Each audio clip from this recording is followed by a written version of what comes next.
when we look at optimal health, to me, it has to include this mention of utilizing the least amount of medications as possible, needing lower doses, maybe getting into some microdosing or some intermittent use protocols. I do embrace medicine, and I do think that there's a time and place for science. And the battle on obesity without medications is, I think, a really challenging battle that's just unfair to ask most people. The odds are stacked against us. And so why does the bar have to be so low? 15 milligrams on tirzepatide, let's try 12.5, and let's try that for 3 months, while I'm simultaneously putting more effort towards intermittent fasting, towards weight training, towards supplements, towards nutrition. Like, continue to raise the bar and test the waters. What's the worst that's going to happen? The worst that's going to happen is you lower your dose and you lose control and you get back on the med. Like, it's not going anywhere. At what point do you feel like they should start testing those waters to come off? I would say... Hey, Dr. Jones, thank you so much for taking the time out of your busy day and away from your clients to come and talk to us today. Yeah, absolutely. Thanks for having me. For the 3 people in the room that don't know who you are, can you explain who you are and what you and your clinic do? So my name is Dr. Jones. First name's Dean, and I am a licensed chiropractor, which, we can get into that later, right? Because I always get that one question every now and then. But for me, I've always been passionate about weight loss just because my own personal struggles. And ultimately what we do now as a group is my medical practitioners, we have a coaching program to help people achieve lasting weight loss. And really, I'll get into the protocol later, what we utilize, how it centers around fasting. But ultimately, as this thing has evolved and the GLP-1 medications have evolved and our understanding of them, really, I would say that the biggest thing that we do is help people utilize these medications, in my definition, correctly, the way they should be used. And that's a fair, challenging statement because it goes against the grain. But how we accomplish that, how we're able to use it correctly, really comes down to the lifestyle interventions that we pair along with it. And summarizing it all, it's metabolic health. So we're really trying to drive in metabolic health with lifestyle interventions. And if you do that, you don't need the crazy high doses with GLP-1s in most cases. And it's those crazy high doses and formats of increasing people and doubling every 4 weeks, that cookie cutter template. It's that approach that gets people wrecked by side effects. And so when you do it right, it's not only better results, but the experience is much more pleasant. Well, that touches me on what I am really curious about. I think that a lot of people are curious about the way that you said using them correctly. I think, unfortunately, there's an overwhelming part of our community that relies solely on the medication. And with the state of compound being uncertain, especially in the very near future, with Zepbound and Mounjaro being removed from the shortage list, depending on how that turns out, there's a lot of people scrambling right now that maybe, hey, I probably should have took my journey a little bit more seriously and relied more on tools for lifestyle modifications than I am now. What advice do you give to the people that have come to this real hard realization that they need to put 112% into this? Yeah, quickly answered, it's time to get serious. It's time to get that swift kick in your ass that you needed and that you needed this entire time. And if it takes the fear of losing a very powerful tool, then so be it. But you needed this motivation the entire time. And truthfully, what we're really trying to accomplish here, and this is kind of going back to what it is that we do, it's building independence from these medications. Now, independence doesn't, the way I'm defining that is not complete independence, really less dependence, right? So meaning if you can completely improve your situation, metabolic health, which I define as insulin resistance and inflammation primarily, if you can improve that enough with some lifestyle corrections, permanent lifestyle changes that you can sustain and adhere to, your need for these medications decrease. And it's just a spectrum. The more and more better that we can do, and each individual's body kind of presents its own situation. And some people might have particular roadblocks in front of them, but generally speaking, we're trying to accomplish the same thing, which is maximizing the improvement of insulin resistance and inflammation.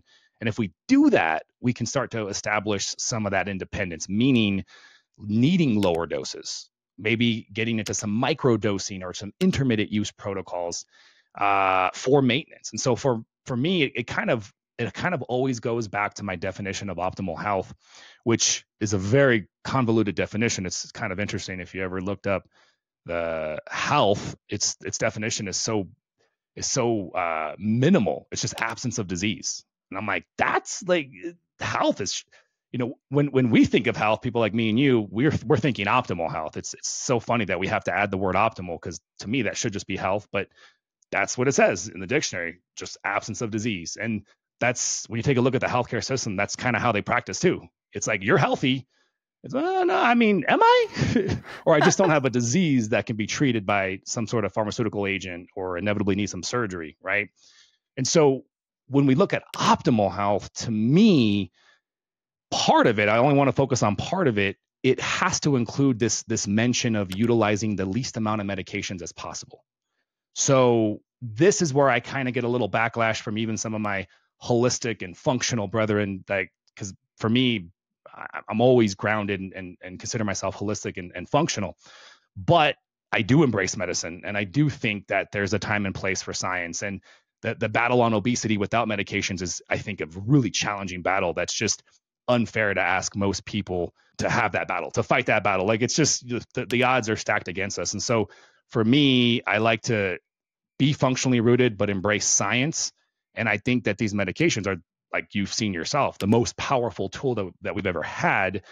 But can we completely get to the point where we don't need them at all? Or if we, which I think people should aim for that. You should always aim for the stars and land on the clouds, is an expression I always like to say.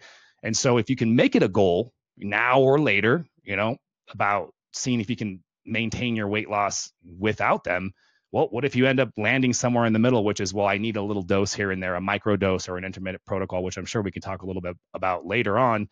And I'd say that's a pretty good scenario, considering you're going to stave off and prevent basically the majority of the top 10 killers are all driven by insulin resistance. So this is like a really good thing. If there's one thing to take for the rest of your life in a microdose or intermittent use, I'm all for it. And that's it's been an evolution for sure, because I used to be, all right, fine, let's use these meds and get off as fast as you can. Like I would approach any med, but these really are, you can't even call these completely medications. They're really modified peptides. And I can go off on a whole tangent about that, but so a lot of people are dosed out. They are in their highest dose, and they're intending on compounded tirzepatide to be around forever. So what steps and advice in the coming months, as we see how this evolves, should that person take to try to get into the state to where they can get to the point where they can lower their dose and take positive steps so they can have better success on those lower doses like you were talking about? Yeah, I mean, I could spend, and I will spend some time with you just focusing on the direct answer to that question, but I almost want to take a step back, and because there's a lot of people that won't listen to the answer because they're under the idea that they have to be on this maxed out dose for the rest of their life, right? And so I'd like to actually start there, and then if I forget, remind me, but I want to bring it back to your question. Yeah, no, please. This is so powerful. And I think me and you get it, right? But for a lot of people, understandably so, it's a tough reality to accept that this is maybe not a complete chronic irreversible disease, that you can progress beyond this, right? And as somebody myself who lost 100 pounds and struggled for over a decade to finally achieve stability myself, like I get it. I definitely have walked in their shoes year by year, not like, why can't I maintain? And I'm young, like I'm freaking 18, 19, and I'm getting chubby and then getting skinny, and I just can't like maintain stability. So very, very frustrating. And so for people that have lived that and are still living that, I totally get it. You get on this medication, and for the first time in your life, you have control. It's like, whoa, and then you got this guy who talks really loud and says, you don't need to be on it for the rest of your life. It's like, I get it, the response of like, screw this guy, plus the reality when we look at the medicine and we look at the literature, which you always have to, take that for what it is. And that's a whole nother conversation. But the data shows, this is every 4 weeks, increase the dose, every 4 weeks, increase the dose, or else it's not going to work. And it's like, I can't argue with the research. I can just have you question the validity behind what it was designed to actually tell us, which is, like I said, a whole nother conversation. But So it is a challenging situation because as that individual, going back to that individual who for the first time in their life has control, and you're being fed this narrative everywhere you look, your obesity doctor, if you're working with an obesity doctor, probably your primary care, the majority of allopathic doctors, Western medicine, will say this is a chronic irreversible disease, which by the way is so funny to me because wasn't it just 15 years ago that it was actually not a disease at all? Put down the fork, get out and exercise more. Like, just a radical shift, which is good. We needed that because that whole energy in versus energy out is completely false. And we have a better understanding of that now. And I think GLP-1s really validate that we know there's more here. But are we going to go all the way to the extreme? I don't know if you caught the 60 Minutes, January 2013. So about a year and a half ago, Dr. Fatima, I can't remember exactly. I don't want to butcher her name, but she comes out on 60 Minutes and says it's a brain disease. It's just a brain disease, and you can't do anything about it. It's a brain disease. It is? It's a brain disease. So that narrative, I think, is part of the problem because people do rely on the experts in the healthcare system to help them arrive at these decisions because they're not scientists and researchers and doctors themselves. But if you're not able to take a step back and look at the entire system, and I always say follow the money. Like I said, we can have a whole other conversation about that. It is impossible almost to look at an alternative narrative, right? Like there's a lot of money to be made when we accept the fact that this is a chronic irreversible disease. Same thing goes for diabetes. Yet the American Diabetes Association just put on their website in 2019 the criteria for diabetes remission. So talk to any functional doctor who works in metabolic health, and they'll tell you a whole slew of patients who they have gotten to the point where they have reversed their diabetes, reversed their obesity, reversed or put in remission. I'm happy with just calling it remission for the time being right now. But in any case, handled the problem, handled the issue with functional approaches, with lifestyles. So we know, as much as this narrative wants us to believe you got to be on this medication for the rest of your life, we have plenty of anecdotal observations and cases where that's just not true. But the narrative, right? That's what people are being fed. That's what their doctors are likely telling them. And so for me, why I brought this up is because I get really passionate and feel like I'm trying to communicate this concept of talking to that individual. Hey, I get it. I've been there. I've been in your shoes.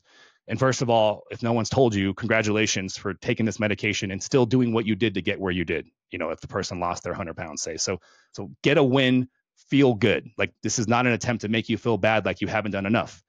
But however long you need to enjoy that win, the stability, 2 months, 4 months, 6 months, what's next? Why does the bar have to be so low? Why can't we say after a certain amount of time, when I'm really stable at my maxed out dose, why can't I then say, hey, 15 milligrams on tirzepatide, let's try 12.5, and let's try that for 3 months, while I'm simultaneously putting more effort towards intermittent fasting, towards weight training, towards supplements, towards nutrition, like continue to raise the bar and test the waters. And it's like these people are not even given the opportunity to even play that game because they're just told, this is the disease. You're just going to have to be on the medication for the rest of your life. So no one's going to rise to the challenge that's not challenged. It's not presented. And so I really, really, really want to get that message across, because what's the worst that's going to happen? The worst that's going to happen is you lower your dose and you lose control and you get back on the med. Like, it's not going anywhere. Well, that's the whole other conversation. But I'll leave it at that.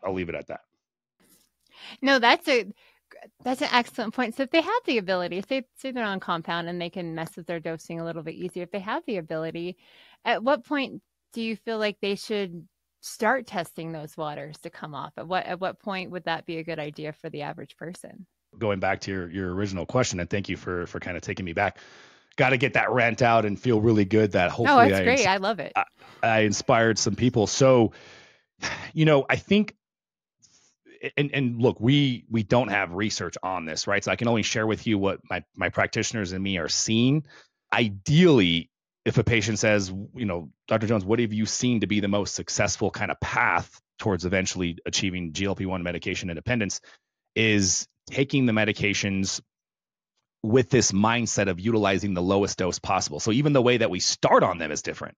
That's number one. And we'll get to somebody who's already at a maxed out dose. But just to give a frame of reference, when we start our people off, like they're being coached from the beginning. Hey, we're going to start you off on that standard starter dose because you are metabolically dysfunctional. So you can't start someone on a microdose and expect anything to happen. Like you have to actually be metabolically healthy enough for a microdose to actually do anything. So you do have to people that may not know what microdosing is, because it's a relatively new space as far as content is concerned. Because most people just think of, the Wegovy, the 0.25, and the Zepbound 2.5, and there's no other dose in their head. Can you explain to them what microdosing means in that sense? Yeah, and this was, I think, brought to awareness by Dr. Tina Moore, who's like the only other person that's screaming off the rooftops like me. And it's so funny because I barely found out who she was a couple months ago. And someone actually mentioned her, and I'm like, who is this?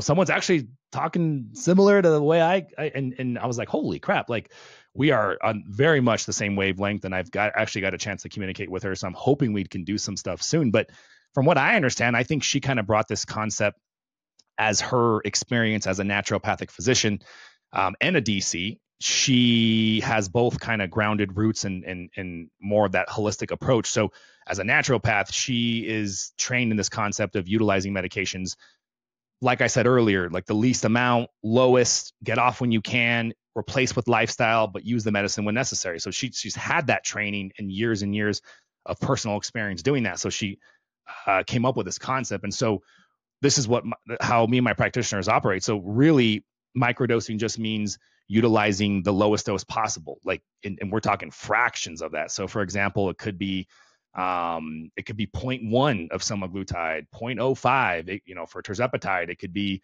0.5, 1.5. And then another aspect that I and my practitioners kind of are also playing with that I haven't, I guess you can say we kind of came up with it ourselves, which is also this intermittent approach. So one idea is just do a microdose every week once you get really fit and healthy. But another concept is just every 2 weeks, every 3 weeks, every month. And I'm trying to more or less come up with my observation of maybe when you would do one path versus the other. It's total just guessing mode right now with what we're seeing. Me personally, for myself, I have responded really well with being on a lower dose, but not so low on that. So for me personally, I'll do like a 1.5 or 2 of tirzepatide, but then I'll do it every 3 to 4 weeks. And it seems like it's a high enough hit to kind of jolt me for that week where I feel it. And it's like a reminder for the rest of the month. Like, oh yeah, you don't have to eat that much. Remember how you got full really fast and you were fine? And it's just like, I remember that because I have this goal to stay fit, to stay healthy. And so that weekly reminder is pretty powerful for me. So who's to say at this point, would it be better to do every single week, but that same dose divided by 4? These are the things that we're still trying to figure out, I think. And unfortunately, I don't know if the medical system will ever actually look at microdosing, which is very, very unfortunate because of obvious reasons. And so far, it's definitely an umbrella term that just means finding some efficaciousness, finding some effectiveness from lower doses, much lower than what is sort of preached by mainstream media and mainstream healthcare. Is that a protocol that you use within your clinics and your clients? Yeah. So what we're doing is like I said earlier, our approach is we're coaching the patients that, hey, we're going to utilize the lowest dose possible. We do got to start them off at that starter, 0.25 or 2.5 tirzepatide. And then we are implementing the lifestyle changes, which I'm sure we'll get to that here in a bit. And literally defining for the patient, like, hey, the point of this medication is to give you control and increase your ability to implement lifestyle interventions. Yes, it reduces inflammation. Yes, it improves insulin resistance. But what is that like for a patient's perspective, like insulin resistance, inflammation? Give me control. That makes sense. And by, when you understand the mechanisms of insulin resistance and inflammation, you can actually kind of understand that as a person becomes less insulin sensitive, food chatter decreases because the body can mobilize fat stores and access to energy, right? We know the classic hallmark symptoms of being insulin resistant are tiredness, belly fat, brain fog. It's like you have all this energy on your body, but your body can't access it. It wants you to eat more and more and more because the insulin is signaling grow, grow, grow, grow, grow. That's what insulin resistance creates, is this hyperinsulinemic state. And so the approach that we are really trying to strive towards is giving the patient back control. And they understand that because they watch my videos. We go through a whole course with them. And then depending on what level of coaching, some of them get to jump on a Zoom with me. And so I'm really making sure they understand this concept that, hey, after 3-4 weeks, if you feel like you got it under control, you're implementing the protocol. If you don't want to increase your dose, don't increase it.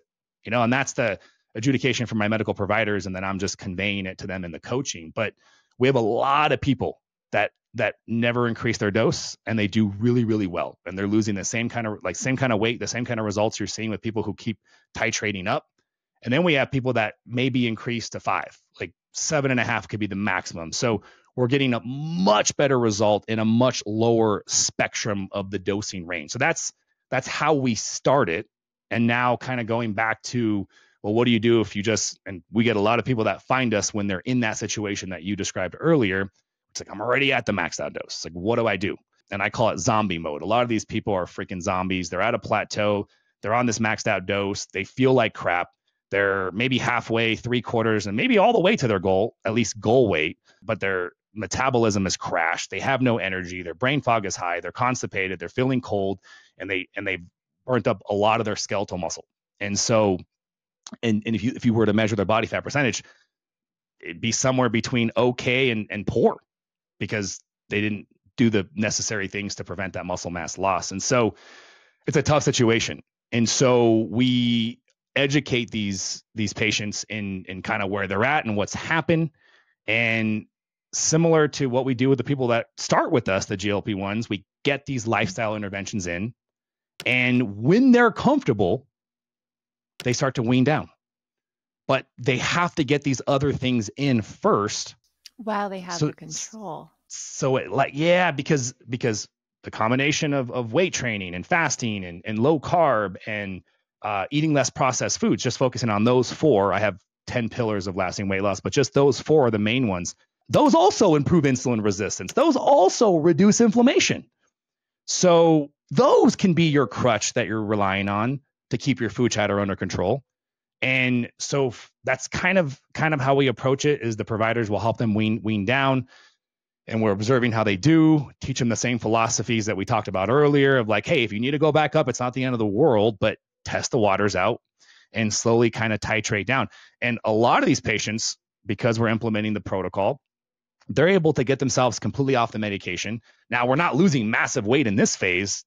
Some of them do, but a lot of it is like all those things that would normally cause fat loss are kind of holding them stable as they can begin to decrease off the medication. And maybe they're building muscle mass at the same time, maybe a little bit of fat loss, but we're not getting major changes yet. But it is major because now all of a sudden they're resensitizing to the GLP-1s.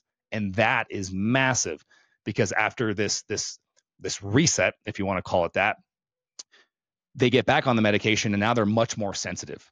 And we can treat them kind of like we do the people in the beginning, where they don't need to go anywhere near as high as they were before.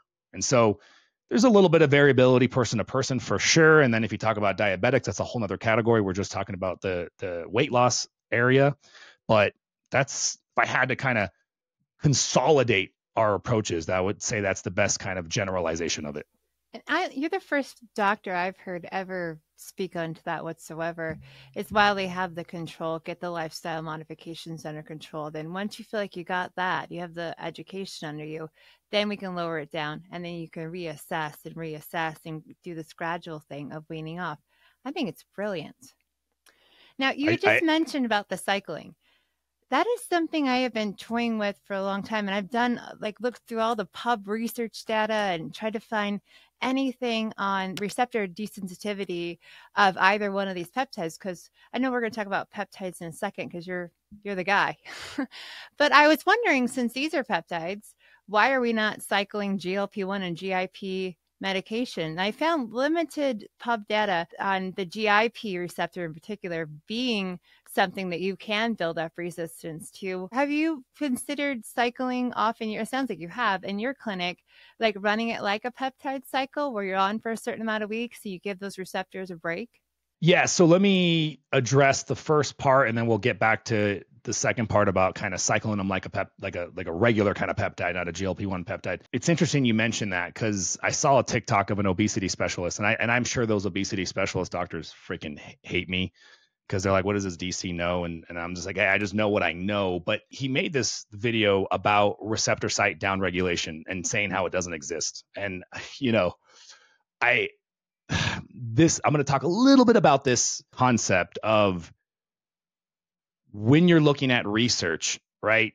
Just because you can't find research to prove that some A causes A, just because that doesn't exist, or there hasn't been research that has been able to successfully prove A causes A, doesn't mean A causes A.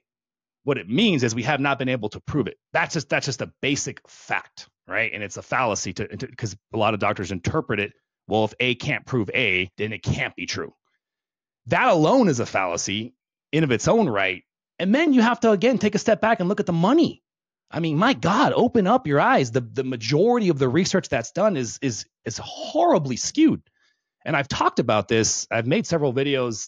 Dr. Michael Leonidas, I don't want to butcher his last name, but he is one of the most peer-reviewed, published scientists. And he had some groundbreaking research on this very topic of how skewed research can be.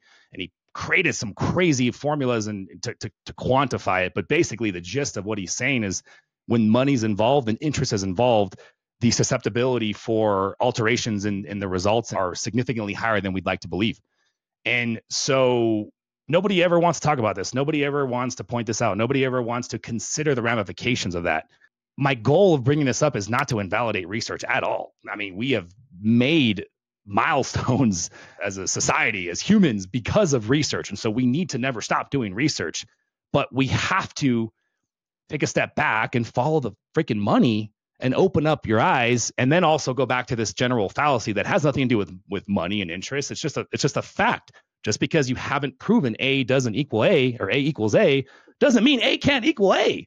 But that doctor making that video was just a pure example of that, because I'm like, okay, nobody should make the fact that A causes A, right? In this case, that medication, GLP-1 specifically, at a higher dose over time cause receptor site downregulation. I can't say that because we haven't proven it yet, but I can still share the fact that it sure looks like it with a ton of patients that we've worked with, and it kind of follows suit with exactly that happening. So I look forward to the research proving that A equals A, but as we're working with patients, I mean, this is the best logical conclusion that we have at the time. And so why can't we work with that within the limited capacity of not operating in any way that can cause harm? Of course, if this is a situation where you need to know A equals A, because not having that accurate fact can be dangerous, then yes, you should wait till you find out A equals A. But if you're making a decision like microdosing, for example, do we really have to wait for A equals A in this case to prove that microdosing is the better way to go? Like, do I really need to do a research study to show that a lower dose of a medication is safer than a higher dose? It's fascinating to me that, as intelligent as some of these doctors are, that I think it works against them to be able to think critically in this space. But that's just kind of my, and I went on a long tangent again, but that's just kind of an important, it's an important thing to bring up. I find it very interesting that at certain point, especially, it seems to be this caveat everybody I've seen at this year mark, that they're, it's no longer working for me. I don't have the satiety anymore. All of those fuzzy, warm feelings we all felt in the beginning of taking these medications, that they're vanishing around the 12 to 18 mark. And I'm just, really worried about maybe there's long-term receptor damage from long-term exposure to this peptide, like there is in so many other peptides. And I did find some GIP research. It was in a different class of people saying that there is potential for receptor sensitivity decrease or degradation on the GIP aspect of it. I'll send them to you because it seems interesting in the space. Please do. And, this concept of developing resistance to something that's elevated is proven to be true in other examples. other medications we know very well will cause a resistance. Insulin, I mean, that's an interesting one because there's other causes of insulin resistance. So not even looking at that, but we know if hormone levels are elevated, like testosterone, estrogen, any hormone that's elevated in the body, there will be a resistance. Thyroid, same thing. And I even brought up an example the other day that I thought I was like, oh, that's a nice example to bring up. Even outside of humans, we look at basic microbes and bacteria. They develop resistance to antibiotics. And so, now that's an evolution. Over time it happens, but it does. And so I feel like there has to be this survival driven mechanism in all living creatures that has this ability and recognizes, hey, this thing is elevated. I need to become less sensitive to it, right? In order to have a more pro-survival reaction, because if I stayed sensitive and it's high, that can obviously be a problem. And so I see many examples of this. And again, back to GLP-1s, I see it all the time. And again, I'm looking forward to proving A equals A in this case, but it certainly looks like that the way that we're handling it, and they take the break and they become sensitive again. And all of a sudden 5 milligrams felt way more effective than 15. It's like, how do you explain that? Literally, how do you explain that? I feel like that almost proves your point. That's what I'm planning on doing. I'm planning on doing a cycle off for traditional like peptide cycle off for 6 to 8 weeks, and then slowly reintroducing it and see how it feels. See if it feels the same as it did in the beginning. I think one important aspect to just add to that, when it comes to receptor site sensitivity or desensitization, there's other factors that need to be understood, like overall health status of the individual will play a huge role in how effective the body is at being able to resensitize during the break. Like, how would you explain why someone resensitizes and why someone doesn't? So in my opinion, the overall health status, the inflammation level, are their bodies stressed out with cortisol dysregulation all over the place? Like, what is the overall status of the body? And because your body is this amazing self-healing, self-correcting organism. It's constantly trying to do the best thing that it possibly can. But when it's dealing with insult from multiple different locations, it affects its ability, in this case, for example, to potentially regenerate. Now, are those receptor sites literally being damaged, or are they being mucked up and dirtied and blocked? I mean, who knows? Like, that's the interesting stuff that I look forward to the scientists clearing up for us. But I kind of like to, from what I've seen, think of it as not so much a damage, because then that implies it's like maybe permanent, but more of like mucking up the receptor sites and making them less responsive for a period of time. And through the combination of taking the break of the actual, the particular compound, in this case, the GLP-1, but then also improving the overall health of the body, really driving down inflammation, getting restorative sleep, getting sunlight, all these basics. Now your body can really do what it's been trying to do this entire time, which is resensitize. And a lot of those basics, I think, to people that have been overweight and have never, I think a lot of people in this community, not all of them, but a lot of people, they never had the opportunity to get healthy because they started a diet and they quit a diet because it doesn't work. And now that they have these tools, understanding those basics is just even such an overwhelming task, because it's always failed in the past. There's never been a point to where like, hey, I actually think this is going to work. So what are some of the absolute bare basics that people should start to look into that you teach in your clinics? Educating people that literally have fairly low education on the subject. And it's so tough, because that's one area that I think of many areas to add difficulty is that we don't even have an agreement on what proper lifestyle interventions are. In fact, out of the 10 pillars that I talk about, the only one that I think no one's arguing about is processed foods. Like, everybody agrees processed foods are slowly killing us, ultra processed foods. And so let's start there, because at least no one's going to disagree with me on this one. Like, we need to reduce our consumption of processed foods. There's no controversy over this. This is well established. Processed and ultra processed means that it's very likely high in sugar. It's very likely high in the worst kind of sugar, high fructose corn syrup. Fructose is something to consider, how it's metabolized in the liver. But truthfully, fructose in nature is paired with micronutrients and fiber. So I'm not an anti-fruit guy, and I am an anti-high fructose corn syrup, which is essentially compounding and enhancing and modifying genetically the fructose, getting rid of all the fiber and putting large amounts, like AKA soda, for example, right? So about the worst type of sugar would be high fructose corn syrup, but just sugar in general. And you have a bunch of scary additives, transitional fats. You have highly processed seed oils. You have, when you look at restaurants and big snack companies, both of them actually have one thing in common. They want your business. They want your return business. How do they make it happen, right? Keep the cost as low as possible and make it as highly palatable and delicious as they possibly can. And do you really think there's scientists in the background considering your health as one of the variables to consider when they're making decisions of what to add into their concoction? No, it's like, let's make it taste good. Let's make it cheap. And so unfortunately, your health takes the biggest insult from this. And so, yeah, I think it's important to start there, because at least you're not going to get any misinformation and, well, he said this and so starting there, I think, is really, really important, and replacing processed, unprocessed with just real food, whole, unnatural food. The list isn't that big. You got meats, nuts, legumes, fruits, and vegetables. And I'm sure we'll talk about some of my other tenets here. Keto, I'll talk about that. But before we even get there, these are the categories. And if you can do most of your diet from these categories, doesn't have to be 100%, because I also think telling somebody to go 100% on anything is just not sustainable.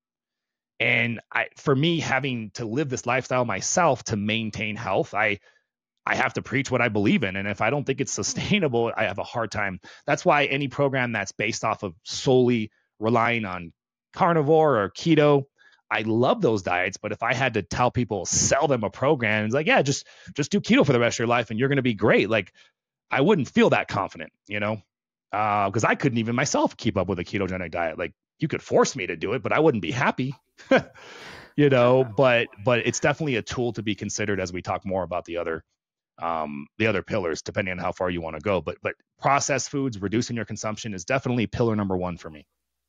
Okay. So with those lifestyle modifications, here it is: cardio or resistance training? Resistance training, without a doubt. Like, if we're talking about exercise, without a doubt, there's amazing benefits for cardiovascular exercise, well established. And I love Peter Attia for really bringing this in. And, I follow, I'm sure you follow Dr. Peter Attia too, and giving us ideas of concepts of zone 2 versus zone 5. But again, let's take a step back from what's the super crazy optimal and just like, hey, what can I do now? Right. And I think for most people, just getting to the gym 3 times a week is going to be their first obstacle. And if you're only going to get there 3 times, I want all 3 sessions to be focused on resistance training. A year from now, 6 months, 9 months, 1.5 years, however long it takes you to feel like you're ready for the next level, you want to start adding cardiovascular to that without compromising those weight training sessions, great. If you're feeling a little froggy and you want to do both from the beginning, fine. But I'll tell my patients, they're like, can I do cardio 5 days a week with my weights? I'm like, can you actually sustain this? And they're like, yeah, I can. I go, hey, let's bring it down to 3.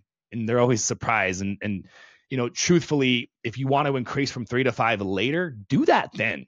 But chill out, enjoy this, it's a journey, and we want the journey to last. And chances are, if you go more hardcore in the beginning, there's a chance for just that off. Fuck it. I don't want to do this anymore. And so I'm trying to make it as easy as possible. And I think that's part of our success, because I can just relate it back to myself, because I have to do this, right? I have to be able to adhere to it.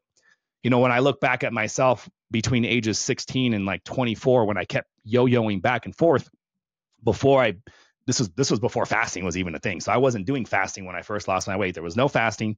It was processed. I stopped eating processed foods. It was 6 meals a day, counting my calories, counting my macros, cardio in the morning, weightlifting in the afternoon. And it worked. Every time I did it for 3 months, it worked. But then I was like, oh, fuck it, and I couldn't keep it up. And so that's, I can get into the whole reason why that is, the insulin theory of obesity versus calories in versus calories out. But it really just comes down to sustainability. And to me, when you focus on fixing insulin, the amount of effort that you have to do is just less, and less means more likely to keep up with it and adhere to what's required. So When I first started this, I heard the same thing from everybody, strength training, strength training, strength training. And in one ear, right out the other. I just didn't, I was like, make it make sense. I heard the strength training and that, look at the map, cardio, allegedly burns this many calories an hour. Why wouldn't I want to do that? And I didn't have an understanding to why strength training is so game changing when we're trying to lose weight, like what it does for your body. Can you explain to people that, like idiots like me in the very beginning who was like, I'm not going to do that. Like why strength training is the most important thing on this journey? It really is. I would say in the exercise category, it's the most important thing. And then in the overall category, it's probably my number 4 thing, which is, that's how powerful the other 3 things are. But so I think of Dr. Gabrielle Leon, who I just, I love her to death. She's really bringing us an increased understanding of muscle mass. And to quote her, muscle mass is the organ of longevity. And there's some really good data, really powerful meta-analysis looking at just straight up, you live longer the more muscle mass you have on your body, like unequivocally. It's very, very, very strong correlation there. And so, and it makes logical sense, right? Just not even from the physiological and actual changes to your health, but just like walking around structurally, having more muscle mass on your body, right? We know that when elderly fall down, breaking their hip is very common. And when they break their hip, their chances of mortality accelerate dramatically. And so being able to fall down and not break your hip could be a result of having more muscle mass on your body. You're more active, you have more energy, you're able to physically use your body, and that means more socializing, that means more going out. So you have all of that, which is already massive on its own, just to be able to do more stuff when you retire. But then the main piece of it is how metabolically fit you are. And metabolic health is this new branch that is exploding, and we're really understanding. To me, metabolic health is everything. It really is, because if you can maintain optimal metabolic health, I think you pretty much have it. Like the chances of you getting a various progression of diseases in most cases are significantly lower if you can just maintain optimal metabolic health. But like, what does that actually mean to me? And I don't think there's a streamlined, textbook definition yet. And so this is just the way I look at it. Metabolic health to me is your body's ability to process and handle carbohydrates, to handle glucose, right? And this is why muscle mass is so important, because after your liver, it's your muscles, it's your skeletal muscles that are like reservoirs for glucose. And so the better you can take glucose in and store it, and you have areas to store it, this is where I'll think of Dr. Jason Fung. I mean, he literally will define diabetes as just, hey, there's just no more area to stuff glucose. That simple, I don't know if you've ever seen his little way he describes it. Like you're trying, diabetes and medications are like trying to stuff people into an overstuffed train. And if you have powerful it's a great way to convey this. The medications would be like people outside stuffing more people in the train. But the problem is that the train is full, right? The train is full of glucose, and all medications are doing is stuffing more glucose. So it looks like it's better because your A1C is better, but you're more and more stuffed, and you hit a point where you can't stuff any more glucose. So increasing the size of your skeletal muscle is literally increasing the storage bank of glucose, meaning your insulin levels won't get as high. And if your insulin levels don't get as high, you're less likely to become insulin resistant, when that's a whole nother conversation. But basically, in summary, elevated glucose levels leads to elevated insulin levels, which contributes to insulin resistance, and insulin resistance leads you down the path of hyperinsulinemia, which basically just means chronically elevated insulin all the time. Insulin's only supposed to be elevated when you're eating. It's supposed to be a reaction. You eat food, sugar rises, insulin rises, blood glucose levels drop, insulin levels drop. So it's a transient rise over a 24-hour period. It's very short percentage of the day that insulin levels are supposed to be elevated. Even if you started eating really bad, for a while, if you're insulin sensitive, 6, 7, 8 spikes of glucose over a 24-hour period, it's still a relatively small percentage of the day that you have elevated blood sugar levels, because you're insulin sensitive. And so insulin's getting the job done. That's how powerful insulin is. Store, grow. But once you blast those receptors over and over and over, and we talked about that a little bit earlier, the concept of resistance, right? Your body starts becoming resistant to insulin. Now it has to make more insulin, and you end up becoming hyperinsulinemic, where 24 hours a day, insulin levels are elevated. And that's completely unnatural. And that's what you can get an understanding of like why people who are resistant to insulin, they have big belly fat, they're gaining fat, they have food chatter. Despite massive amounts of energy, their body can't tap into it. And so the insulin is saying, grow, grow, grow, grow, grow. So your hunger is high, your metabolism drops. You feel really tired when you wake up. All the things that would be really, really beneficial to the goal of gaining weight, which is exactly what the definition of insulin does. It stores. So doesn't when you have more muscle, it raises your metabolic rate? Why is that? Like your resting metabolic, right? Why is it if you have more muscles, why is the number higher?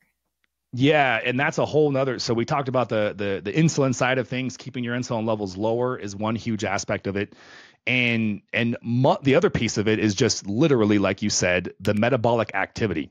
So the extent of my understanding is just muscle mass. This is actually a great question. Now I'm thinking, wow, there's probably a deeper gap of understanding of why it is. So muscle mass is more metabolically active.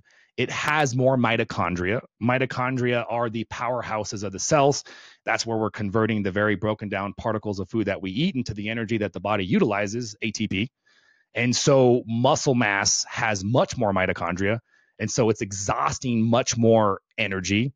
And so this is pure, because I've never actually read a journal trying to explain why. So this is just my opinion on it, thinking, because no one's actually asked me that question ever. So I get all excited when someone asks me a new question, but because now I want to know what is the actual scientific answer. But my guess would be, you look at the function of muscle mass. It is not only, so I just said earlier, it's metabolically active. Why is it metabolically active? Well, by definition, muscle mass is constantly contracting, right? In order for you to move, even if you sat in a chair, you have organs that require movement. And so there's muscles, there's cardiac muscles, there's voluntary and involuntary muscle contractions happening 24 hours a day, various parts of your body. So that muscle mass, in order to be constantly moving, has to have a readily available supply of energy to supply and fuel the movement. So that would be my total guess. I would love to actually know the answer to that question. No, I like from a scientific perspective. Like it's calorically expensive to keep muscles. Yeah. You get to eat more. You mentioned the ATP. Is that? I think I've heard you mention that before. Is that in reference to fasting? ATP? Or how does am I completely off on that? Well, so ATP, adenosine triphosphate, is the molecule that comes out of electron transport chain. And so it's ATP. This is about as close as you're getting to the actual, like, what is energy? When we say burning energy, so all the food that we eat, or if it's coming from our fat, goes through many different biochemical pathways. Eventually, it ends up at the electron transport chain. And the electron transport chain has a bunch of stuff going on. It really is. You got to bust out these charts and look at all these different coenzymes and cofactors and substrates and pathways. But the end of it, the most important part of it, is if it's functioning correctly, and this is all happening in your mitochondria, you get ATP. And ATP, adenosine triphosphate, your body then, when it's ready to actually get the energy, it just strips a phosphate off and you get ATP to ADP. And that stripping of the bond of the phosphate is what produces the energy that we need. And your body's constantly recycling the ADP back to ATP and from the energy that gathered from the food that we eat. And so it's when we talk about the essence of having energy, it is ATP. And so there's many different conditions where ATP production is low. And for example, this is why NMN and NAD are becoming so popular in the anti-aging space, because those are, NAD specifically is one cofactor that drives like a few different cofactors, but it's one important one that drives that process. Like, you need NAD. And so all these different points in the pathway of electron transport chain, if one of those areas is deficient, then the pathway slows down. And so NAD helps, and NMN is just a precursor to NAD. So having sufficient supplies of ATP is how you have the energy to do the things that you need to do to stay alive. That one may have been way over my head. But I just love how knowledgeable you are. Okay, final question. I know we got to wrap because you have patients to take care of. If someone like me that's never heard the concept from any other medical provider, any other influencer I've ever heard talk about anything, if I was coming into your clinic and I was like, you know what, I think I've made a mistake.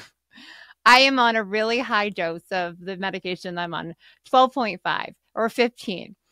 and coming into your clinic, and I have the realization that I need to start figuring this out and wean down, what would your clinic provide me with as your new patient?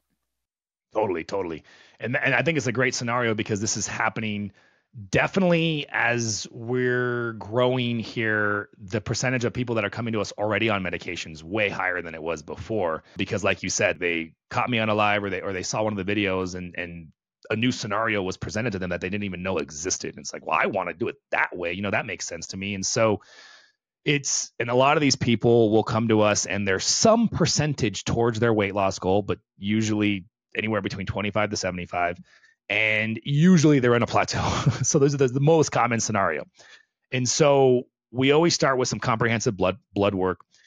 Even though it's funny, it doesn't change the course dramatically, although it's really important to know certain areas that need to be considered, and it might alter the path. So we do a comprehensive blood panel in addition to the standard CBC, CMP, A1C. We do a fasted insulin and C-peptide, which we can do a whole podcast about insulin resistance and talk about that. It's, a fasted insulin and C-peptide is the marker that should be, in my opinion, it's hard to say because CBC is the most important, but my gosh, fasted insulin C-peptide is up there after CBC, in my opinion, because you're looking at someone's insulin when they're fasted, and that's your first thing that goes up years before you become pre-diabetic. And so we do a fasted insulin, we do a C-peptide, which is just a confirmation marker of the fasted insulin. We also do a comprehensive functional thyroid panel. That could be a whole nother topic later. We do free T3, free T4, reverse T3, because thyroid management in the standard healthcare system is very limited when they only do TSH. So a lot of people are missed or not diagnosed, and they really do need thyroid support. So we do a functional panel there. We look at inflammatory markers too as well. So again, this panel just kind of allows us to see if there's any particular area of focus, but we're still kind of taking our grounded approach. So we love to pair, I think this is really, really important, and the next episode probably should be peptides, but AOD 9604 is my favorite peptide to stack with GLP-1 medications. Like my providers and me, like we love what they do. So AOD 9604 is a fragment of the human growth hormone. And the human growth hormone does all sorts of things, but specifically one aspect of what it does to fat in your body is it stimulates these receptors, these beta adrenergic receptors. And what that ends up producing is mobilization of body fat. And if you remember insulin resistance, right? Hyperinsulinemia, I'm hungry, food chatter, I can't access my energy. It's because you can't mobilize it. Right? Insulin is countering that signal. How do you increase one's ability to mobilize body fat stores? Well, the other names for that, by the way, is fat adaptation, right? We've heard that term. Metabolic flexibility, being able to switch from carb burning to fat burning. Well, it takes time. All these different things of the pillars of lasting weight loss, reducing calories, low carb, and fasting are the three most important ones, but they all help, even weightlifting and building muscle mass. So it takes time for an individual to become more metabolically flexible, but AOD kind of gives you that instantaneous metabolic flexibility, which is just a complete, GLP-1s are so amazing, but AOD hits that last piece that's completely missing from GLP-1s. Tirzepatide with the GIP gives you a little bit of additional fatty oxidation and beta oxidation as well. The pathways are affected, but the AOD just adds that layer. So now you're on the GLP-1, your appetite is suppressed, your food chatter is decreasing, you're feeling more control. And now the results that you can get are enhanced by AOD because your body's not stressed. Because if you don't take the AOD, you put yourself in the caloric deficit, things are moving in the right direction, but your body is still stressed out because you're in a caloric deficit. The medication has decreased your insulin resistance, but your body still can only mobilize the fat as quickly as it possibly can. And so there's a certain level of difficulty for your body. And so AOD just kind of bridges the gap, smooths it out, and makes it much smoother for you to say, start fasting, start making better choices. So we rely heavily on the combo of those two, the GLP-1 and the AOD. Your clinic, sorry to interrupt you. Is that something that your clinic prescribes? The AOD 9604? Yes.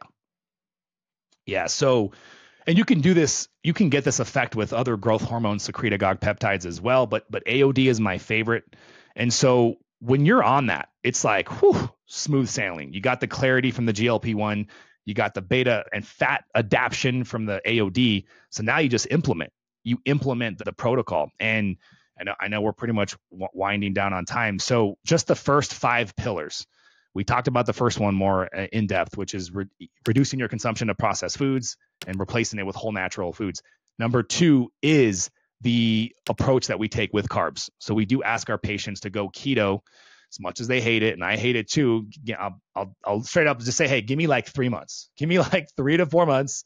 And I'm going to get you, my goal is to get you eating carbs again. And they're like, what? I'm like, yeah, I want, because it's kind of a litmus test. Like if I can get somebody 3 to 4 months down the road introducing carbs again after keto, let's say they're 50% of their weight loss goal and they're still losing weight while now eating carbs, it's like, whoa, now I'm able to lose weight in a carb present environment, which is probably going to be more likely to be the rest of my life, right? Because we talked about how difficult it is maintaining carbs. And if sometimes they react and they start gaining weight and it's like a bad thing, all right, we'll just go back to keto, try it again, and 2 more months later. So low carb is huge. Fasting to me, I think, is the most important. And we can go on and on about fasting in a different episode. But what I've created is the FLOA Protocol, FLOA, but pronounced flow. A lot of people call it FLOA, and I'm like, I get why they call it FLOA, because anyways, but the idea was flow, like go with the flow. So fasting like our ancestors. In the world of fasting, we have a pretty good understanding of intermittent, which is time restricted eating, essentially taking your daily intake of food and compressing the hours to usually 8 hours. But where it gets really foggy and, controversial, I guess you can say, and just not utilized and understood is the prolonged fasting. And some of the biggest experts in this space will talk about longer fasting, 36, 48 hours, like once a month. And with the FLOA Protocol, we have patients doing this 48-hour fast, somewhere around there. We tailor it per the individual, but the goal is to get them into a 48-hour fast every single week, which is just completely more than anybody, has ever implemented or ever done. And it's not for life. I don't think an individual should fast that long for life. It's just to get the fat off your body. You got this big old tank of fat. Do you want to sit there and burn it off in the gym, or do you want to just fast and live your life and heal at the same time? Because that's what fasting does. You're becoming more insulin sensitive. You're reducing inflammation. You're optimizing hormones. There's all these different pathways that are good for you. And at the same time, you're getting more time from not having to worry about eating. I mean, I can go on and on and on, but I'd much rather rely on fasting to burn the fat off my body than having to rely on starving myself every day and a bunch of exercise. And when I say starving, I know the first reaction is like, well, isn't fasting like challenging? It is, but it's a shorter percentage of the week, right? 2 out of 7 days. The other 5 days, you get to enjoy and eat a high amount of calories, keeping it in the cleaner category. But on those days, we're thinking of this as like, that's my work for the week. We're getting away from this idea of restricting calories every day, because I think restriction of calories every single day creates that plateau, creates that starvation mode. And we're kind of partitioning our calories to say for the entire weeks, the majority of my fat loss, I want to get it done in those 2 days, get all the benefits and all the hormonal optimization pathways from the fasting, and utilize the peptides to make it easier. So the tirzepatide, for example, the AOD, both of those make it much easier than you can possibly imagine to get into that rhythm. And then the rest of the week, you get to enjoy a full day's worth of eating. And then we repeat that cycle. I think it's brilliant, and it's a refreshing approach. And just to take it in those increments, like you said, do the 3 months of keto. Like, you're not going to do it forever, but give me a chance, because you're retraining your body, and retraining is going to take work. The fasting, like, we're not going to do it forever, but you are obviously in, like myself, I'm obviously in the state that I am in because of how I got myself here, and taking a little bit of time to fix the rest of my life and have the tools to do it, I think it's a no-brainer. Yeah. I think that's a revolutionary approach. And you are one of the only creators, doctors, influencers, content educators in this space that's so desperately needed. There are so many people in this community that, and everybody has their audience that are very much, YOLO. You can have the same garbage you were eating before, just have less of it. And, that may be some people's cup of tea, but for myself, this is it. This is my last weight loss journey. We are never doing this again. And I want all the tools I can. I wanted to personally thank you for the influence you've had in my life. I was in that stall and the things that you preach about every day. I kept doing exactly what you said not to do. Just lowering the calories, lowering the calories, lowering the calories. If you get to a point, you're like, shit, there is like literally nowhere to go. And through listening to you and following your stuff, I was able to break my stall. And here we are, exactly 9 months, 104 down. And I owe a lot of gratitude to you. And I appreciate all the information that you give out. So from me to you, thank you. Yeah, absolutely. Thank you for having me. I look forward to some more episodes for sure. All right. Thank you so much for your time. We really appreciate it. Oh, Dr. Jones, where can everybody find you? We know you're on TikTok. I'll have your links. Probably the best way to reach out to us for your listeners would be, we have so many different ways. I would say going to weanoffmeds.com. Just we'll use that for now. Weanoffmeds, WEAN, offmeds.com. You can fill out that form and you'll automatically get a text message back and you can schedule yourself for a free consultation. That's probably the easiest way. Okay. Well, thank you so much for your time. I sincerely appreciate it. Awesome. Thank you. All right. Bye-bye.